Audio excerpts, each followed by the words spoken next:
Hello friends, knowledge versatile welcome. আমরা cleft সেন্টেন্সের প্রয়োগ করি কোন তথ্যের উপর জোর দেওয়ার জন্য। তো আজ আমরা কোন বাক্যে যদি কোনো কারণের উল্লেখ থাকে, সেই কারণের উপর জোর দেওয়ার জন্য আমরা যে ক্লেফট সেন্টেন্সের প্রয়োগ করি সেটাকে বলে ইফ বিকজ ক্লেফট সেন্টেন্স। কারণ এই বাক্যগুলো শুরুই হয় ইফ দিয়ে এবং তার পরবর্তী পার্টে বিকজ এর ব্যবহার হয়।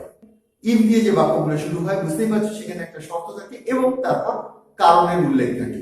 ইফ বিকজ ক্লেফট সেন্টেন্স কারণে জোর দেয়, অর্থাৎ বাক্যে যদি কোনো কারণ থাকে সেটাকে আলাদা করে বুঝিয়ে দেওয়ার জন্য আমরা এই ইফ বিকজ ক্লেফট সেন্টেন্সের প্রয়োগ করি। দেখো আমি ডেফিনেশনটাও লিখে দিয়েছি। যদি কোনো কাজের কারণ বিশেষভাবে নির্দেশ করতে হয় তবে ইফ বিকজ ক্লেফট হয় বা ক্লেফট সেন্টেন্স হয়।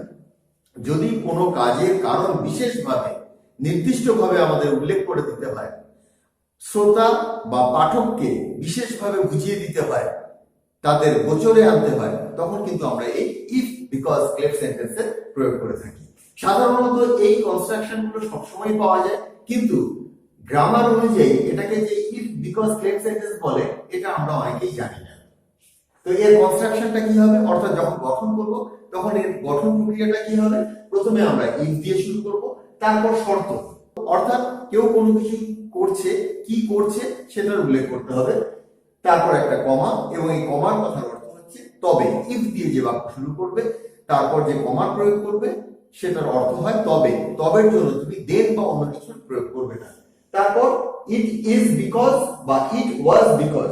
ইট ইজ বিকজ বা ইট ওয়াজ বিকজ এটা কনস্ট্রাকশনই আছে, তোমাকে দিতেই হবে। এখানে যে ইট আছে এটা ইন্ট্রোডাক্টরি ইট, অর্থাৎ বাক্যে এর কোনো অর্থ নেই। তারপর সাবজেক্ট, তারপর কারণ। তো দ্বিতীয় পার্টে ইট is because, it was because এর পর তুমি সাবজেক্ট দেবে এবং তারপর কারণ হিসাবে যা থাকে সেটা দেবে। কিন্তু মনে রাখবে এর কারণের পর যে ভার্বগুলো আমরা সাধারণত পাই তো সেগুলো হচ্ছে want, wish, desire, like, prefer, need ইত্যাদি। এই ধরনের যে ভার্বগুলো রয়েছে সেগুলোকে আমরা পাই। এবার আমরা উদাহরণের মাধ্যমে বিষয়টাকে দেখে নিই। আর এর যে অর্থ হয় আমি দেখো সেটাকেও লিখে দিয়েছি। এই যে কনস্ট্রাকশন, এই কনস্ট্রাকশনের যে অর্থ সেটা হচ্ছে যদি তবে এর কারণ হলো। যদি সে পড়াশোনা করে তবে এর কারণ হলো সে ভালো রেজাল্ট করতে চায়। তো যদি তবে এর কারণ হলো, এটাকে মনে রাখবে। যদি সে তাড়াতাড়ি হাঁটে তবে এর কারণ হলো সে ট্রেন ধরতে চায়। তো এই কনস্ট্রাকশনের উপর নির্ভর করে আমরা এই বাক্যগুলোকে এবার তৈরি করব। The boy wants to work hard to be successful. The boy wants to work hard to be successful.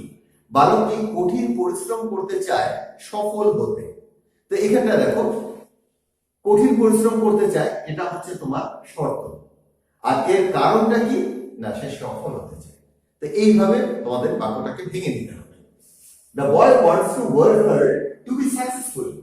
বালকটি কঠিন পরিশ্রম করতে চায় সফল হতে। এটাকে আমরা কিভাবে করবো এই কনস্ট্রাকশনে ফেলে? প্রথমে আমরা ইফ বসিয়ে দিলাম, তারপর শর্তের যে অংশ রয়েছে অর্থাৎ সে কি করে। The boy wants to work hard. যদি বালকটি কঠিন পরিশ্রম করতে চায়, এই কমা মানে তবে। এই দেখো যদি হয়ে গেল ইফ দিয়ে, তবে তবে এর কারণ হলো ইট ইজ বিকজ, তবে এর কারণ হলো he wants বা desire to be successful. আমি এখানে ওয়ান্টস ও দিতে পারি, ডিজায়ারস ও দিতে পারি। তবে এর কারণ হলো সে সফল হতে আশা করে, ডিজায়ারস যদি বলো, সফল হতে চায় ওয়ান্ট যদি বলো। তবে এর কারণ হলো সে সফল হতে চায় বা আশা করে। আমি পরবর্তী এক্সাম্পলে আসছি। They run first to arrive early. They run first to arrive early. তারা দ্রুত দৌড়ায় তাড়াতাড়ি পৌঁছানোর জন্য। তো তারা একটা কাজ করছে, তারা একটা শর্তের মধ্যে রয়েছে, দ্রুত দৌড়াচ্ছে। তার একটা কারণও রয়েছে, তারা তাড়াতাড়ি পৌঁছতে চায়, এটা হচ্ছে তাদের কারণ। এই কারণের জন্য তারা আরেকটা কাজ করছে, তাড়াতাড়ি পৌঁছানোর জন্য তারা দ্রুত দৌড়াচ্ছে। তো একটা তোমার শর্ত আর একটা তার কারণ, ওই শর্ত পালন করার কারণ। আর শর্তের জন্য ইফ, সেই অর্থে আমি যদি, কমা মানে তবে, ইট is because, it was because এর কারণ হলো, আর যদি ইট ওয়াজ বিকজ হয় এর কারণ ছিল। এই অর্থে এটাকে ব্যবহার করবে। They run first to arrive early. তারা দ্রুত দৌড়ায় তাড়াতাড়ি পৌঁছানোর জন্য। ইফ দে রান ফার্স্ট, যদি তারা দ্রুত দৌড়ায়, ইট ইজ বিকজ, তবে এর কারণ হলো, তবের জন্য তুমি কমা দেবে, they want to arrive early, তারা তাড়াতাড়ি পৌঁছতে চায়, বা they wish to arrive early, তারা তাড়াতাড়ি পৌঁছতে আশা করে। তুমি যদি এখানে নিড প্রয়োগ করো তবে সেটাও দিতে পারো, they need to arrive early, তাদের তাড়াতাড়ি পৌঁছানো প্রয়োজন। যদি প্রেফার দাও, they prefer to arrive early, তারা তাড়াতাড়ি পৌঁছতে পছন্দ করে। এইভাবে কিন্তু তোমরা পরবর্তী পার্টটাকে সাজিয়ে নিতে পারো। তো কনস্ট্রাকশনটা দেখলে তোমরা ইফ দেবে, তারপর যে শর্তটা রয়েছে সেটা দেবে, তারপর কমা, কমা মানে তবে, তারপর ইট ইজ বিকজ বা ইট ওয়াজ বিকজ, এর কারণ হলো, তবে এর কারণ হলো। এবার তুমি পরবর্তী যে অংশটা রয়েছে, যেটা কারণ রয়েছে, সেটাকে বিশেষ করে উল্লেখ করবে এবং সেখানটা তুমি want, wish, prefer, need, like, এই ধরনের যে ভার্বগুলো রয়েছে তার যেটা প্রযোজ্য সেটা প্রয়োগ করবে। নেক্সট এক্সাম্পলটা দেখো, he got up early to catch the train.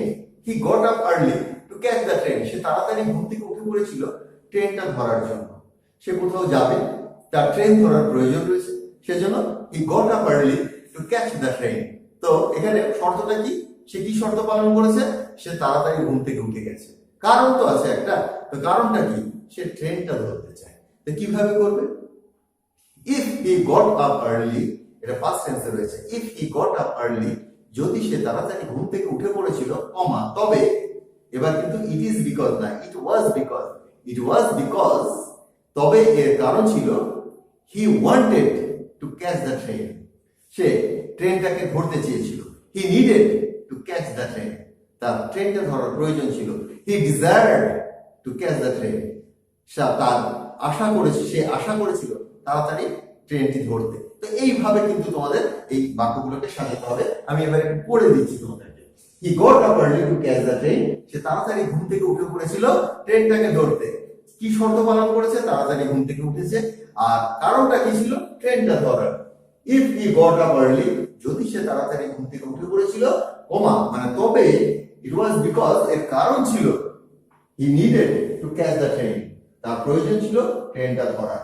Needed এর পরিবর্তে এখান থেকে যে কোনো ভার্বের ব্যবহার করতে পারো, কিন্তু তার পাস্ট ফর্ম ব্যবহার করবে, কারণ সেন্টেন্সে পাস্টে রয়েছে। নেক্সট এক্সাম্পলটা দেখো, the man বাইজ A lottery. Lottery মানে লটারি টিকিট, যেগুলো সে টিকিট কথাটা লেখা নেই, মানুষ একটি লটারি টিকিট কেনে। The man বাইজ A lottery with a wish to get a prize, একটা আশা নিয়ে প্রাইজ পাওয়ার, প্রাইজ পাওয়ার, পুরস্কার জেতার, পুরস্কার পাওয়ার একটা আশা নিয়ে। তো এখানটায় আমরা কিভাবে এটাকে বলবো, তার প্রথম শর্ত কি, শর্ত যেটা পালন করেছে সে, সেটা হচ্ছে একটা লটারি কিনেছে, তার পিছনে কারণ তো আছে, একটা পুরস্কার জেতার তার ইচ্ছা ছিল, ইচ্ছা নিয়ে, তো একটা পুরস্কার জেতার ইচ্ছা নিয়ে সে লটারি টিকিটটা কেটেছে। কিভাবে বলবো, যদি একটা মানুষ লটারি টিকিট কাটে, তবে এর কারণ হলো সে একটা পুরস্কার জিততে চায়, সে একটা পুরস্কার পেতে চায়, সে একটা পুরস্কার পেতে আশা করে। The man buys a lottery with a wish to get a prize. If the man buys a lottery, যদি মানুষটি একটি লটারি কেনে, লটারি টিকিট কেনে, এখানে একটা কমা তোমরা অবশ্যই দেবে, কারণ এই কমার মানেই হচ্ছে তবে। তবে ইট ইজ বিকজ, এর কারণ হলো, he has a wish to get a prize, he has a wish to get a prize, তার একটা আশা আছে প্রাইজ জেতার। এখানে খেয়াল করে দেখো যে এতক্ষণ যেটা আমরা ডিজায়ার, ওয়ান্ট, নিড ইত্যাদি প্রয়োগ করেছিলাম, কিন্তু এখানে আমরা হ্যাজ ভার্বের প্রয়োগ করলাম। এইভাবে যখন দেখবে যে কোনো বাক্যের কোনো কারণকে আলাদা করে তুমি পাঠক বা শ্রোতাকে বোঝাতে চাইছো, তখন তোমরা এই কনস্ট্রাকশনটাকে ফলো করবে। তো আজকের আলোচনাটা আমি এখানেই শেষ করছি। পরবর্তী আলোচনায় আবার যুক্ত হবো। আমার পূর্ববর্তী ভিডিও কিছু লিঙ্ক তোমরা নিচে ডেসক্রিপশনের মধ্যে পেয়ে যাবে, সেগুলোকে ক্লিক করে দেখে নিও। And like the video. By.